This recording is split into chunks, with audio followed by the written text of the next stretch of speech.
Ada cita-cita keburukan yang belum kesampaian. Nah, cita-cita keburukan yang belum kesampaian ini nanti dikhawatirkan di akhirat kita dikumpulkan dengan orang-orang yang buruk tadi. Ya, yang ngerinya itu di situ. Kelihatannya di dunia ngaji, tapi cita-citanya jadi presiden yang zalim, cita-citanya mau mengumpulkan harta, cita-citanya mau menindas rakyat.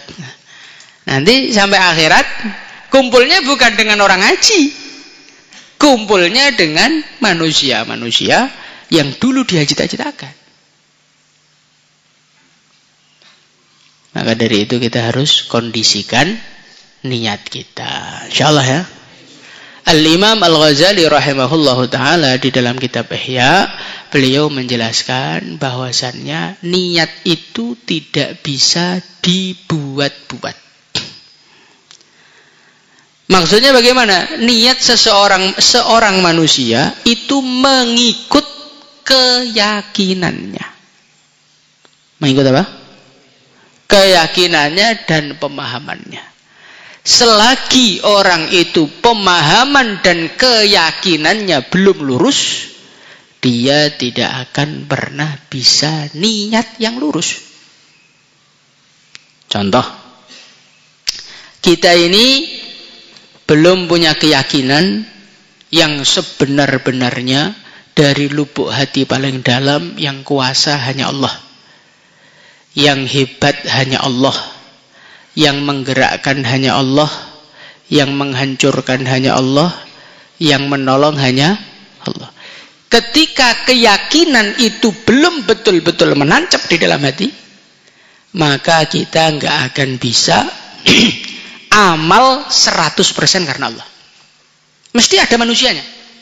Karena apa? Karena di dalam keyakinan kita, manusia itu masih bisa muji, manusia masih bisa mencaci, manusia masih bisa merendahkan. Selagi manusia masih ada dalam hati, kita nggak akan bisa ikhlas. Maka kata Imam Ghazali, sebelum kita ini memperbaiki niat, tahap pertama yang harus kita perbaiki adalah keyakinan kita. Kalau keyakinan belum lurus, niat nggak akan bisa lurus. Kalau pemahaman belum lurus, kita nggak akan bisa memiliki niat yang lurus. Contoh, dalam hadis ini ceritakan, wa man arada ayya'mala hasanatan. Barang siapa yang ingin melakukan kebaikan, kemudian dia tidak kesampaian, maka dia mendapatkan pahala berapa? 1. Saya mau tanya, kapankah seseorang itu punya keinginan untuk berbuat kebaikan? Ketika dia punya pemahaman kebaikan itu menguntungkan saya. Ketika punya pemahaman kebaikan itu mendatangkan ridha Allah dan saya perlu dengan ridha Allah. Ketika kebaikan itu menggembirakan baginda Nabi dan saya perlu dengan gembiranya Nabi. Ketika kebaikan itu mendatangkan syafaat baginda Nabi dan syafaat baginda Nabi saya perlukan. Saat itulah baru dia ingin kebaikan. Siapakah yang berniat keburukan? Pengen mengerjakan keburukan? Manusia-manusia yang punya pemahaman keburukan itu nikmat. Manusia-manusia yang punya pemahaman keburukan itu menyenangkan. Manusia-manusia yang punya pemahaman keburukan itu menguntungkan. Sekarang saya kasih contoh, kamu mau nggak minum baygon? Nggak usah minum, niat minum baygon mau nggak? Kenapa? Karena kita punya keyakinan baygon itu membahayakan. Nah, jadi niat itu nggak bisa dibikin-bikin. Tergantung dengan keyakinan kita sebelum niat. Selagi kita belum paham agama itu penting, belum paham puasa itu penting, belum paham wiridan itu penting, kita niat tok aja tidak. Contoh ya, kayak di Pondok Al-Fatah ini, ada madrasah tahfidz, ada madrasah formal, ada madrasah-madrasah yang nggak ngapalkan Quran. Maka sebagian orang saya tanya, kamu udah hafal berapa juz? Maaf Gus, saya nggak ngapalkan Quran. Jadi memang dari lubuk hati asli itu keinginan menghafalkan itu tidak ada. Kenapa tidak ada? Karena pemahaman pentingnya, untungnya menghafalkan Quran tidak ada. Jadi makanya benar yang dikatakan Imam Ghazali, niat itu gak bisa dibikin-bikin. Walaupun kamu sholat ya, usolli fardhu dzuhri 4 raka'atin mustaqbilal kiblati ada ma'muman lillahi ta'ala. Mulutmu mengatakan lillahi ta'ala, hati kita mengatakan lillahi ta'ala, tapi keyakinan kita Allah itu bukan satu-satunya yang kuasa, bukan satu-satunya yang menolong, bukan satu-satunya yang menggerakkan, belum masuk dalam hati. Lillahi ta'ala itu ya tambahannya lillahi ta'ala, waliman ro'ani, waliman hauli, wali abi, wali ummi, wali zaujati, wali abnai. Bukan lillahi tok, buntutnya itu panjang, cuman gak disebutkan. Buktinya kita kalau sholat sendirian cepat, baca Quran sendirian biasa. Nanti kalau ada kayak wali santri langsung Bismillahirrahmanirrahim loh. Nah ini berarti keyakinannya kepada Allah salah. Maka kata Imam Ghazali, sebelum Anda niat, perbaiki dulu keyakinan. Selagi keyakinan tidak benar, tidak akan pernah bisa niat yang benar. Perbuatan bisa dikondisikan, pura-pura baik, pura-pura sholat, pura-pura ngaji, pura-pura soleh, bisa. Perbuatan bisa dikondisikan, tapi kalau hati nggak bisa dibohongi. Hati nggak bisa dibohongi. Kalau hati kita pemahamannya belum benar, ya niatnya nggak akan pernah benar. Contoh ya, Anda pura-pura baik dengan musuh, bisa? Tapi ketika Anda melayani musuh, hatinya tetap meronta-ronta. Berarti hati itu nggak bisa dikondisikan kalau keyakinannya belum lurus. Semua serba terpaksa. Nyiapkan nasinya terpaksa, senyumnya pun senyum terpaksa, basa-basinya basa-basi terpaksa. Karena apa? Hatinya belum terkondisikan. Tapi ketika kita kedatangan orang kita cintai, hati kita cocok, sudah. Nasi keluar, makanan keluar, mau pulang ditahan-tahan. Tapi kalau benci, baru datang, kapan pulangnya? Baru datang, kapan pulangnya? Itulah menunjukkan hati itu kalau nggak bisa dikondisikan ya seperti itu. Maka dari itu, sebelum kita niat, sebelum kita menginginkan sesuatu, luruskan dulu keyakinannya.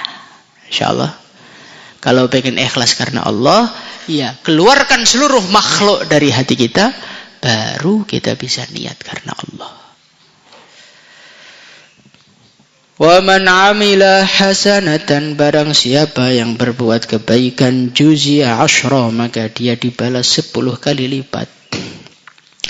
Wa man anfaqa malahu fi sabilillah, barang siapa yang dia membelanjakan hartanya fi sabilillah, du'ifat lahu nafaqatuhu, maka nafkah dia dilipatkan. Lipatnya berapa? Ad-dirhamu bi-sab'i mi'atin, 1 dirham dilipatkan 700 dirham. Wa dinaru bi-sab'i mi'atin, dan 1 dinar dilipatkan 700 kali lipat, sehingga dihitung di sisi Allah 700 dinar. Masya Allah. Di perjuangan ini memang perkara yang besar. Makanya segala usaha, segala korban untuk perjuangan fisabilillah itu lipetannya pun beda dengan yang lain. Karena perjuangan agama ini akan mendatangkan seluruh amal agama.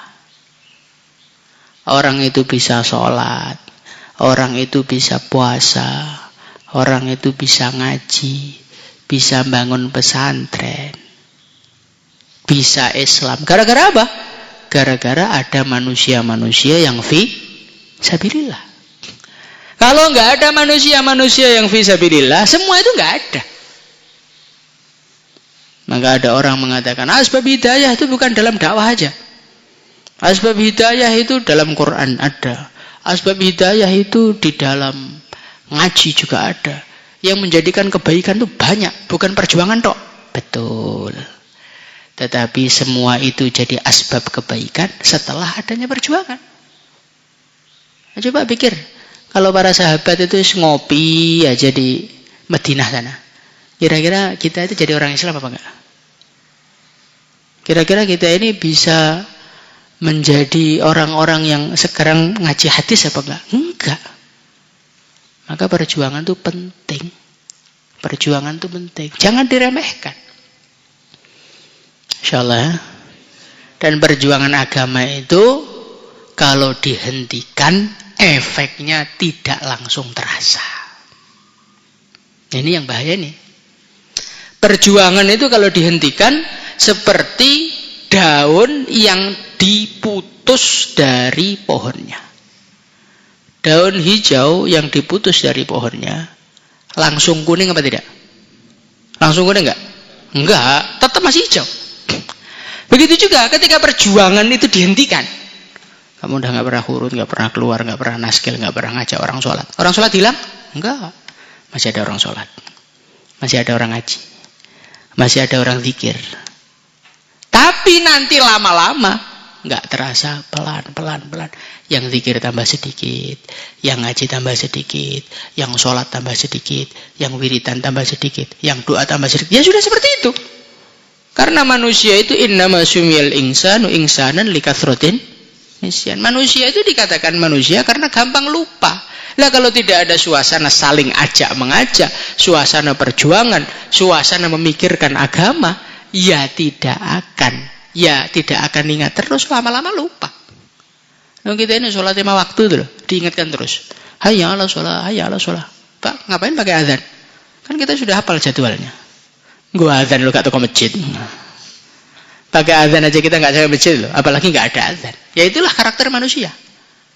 Maka kalau tidak ada suasana saling ingat mengingatkan, tidak ada suasana perjuangan, tidak ada suasana dakwah, tidak ada suasana ngajak orang kepada agama, nanti agama tanpa terasa merosot, akhirnya balik ke jahiliyah lagi, naudzubillah. Maka harus memperjuangkan agama, insyaallah ya.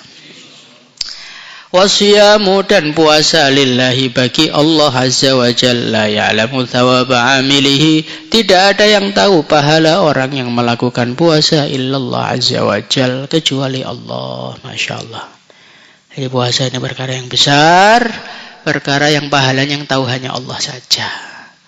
Maka jalani puasa dengan serius.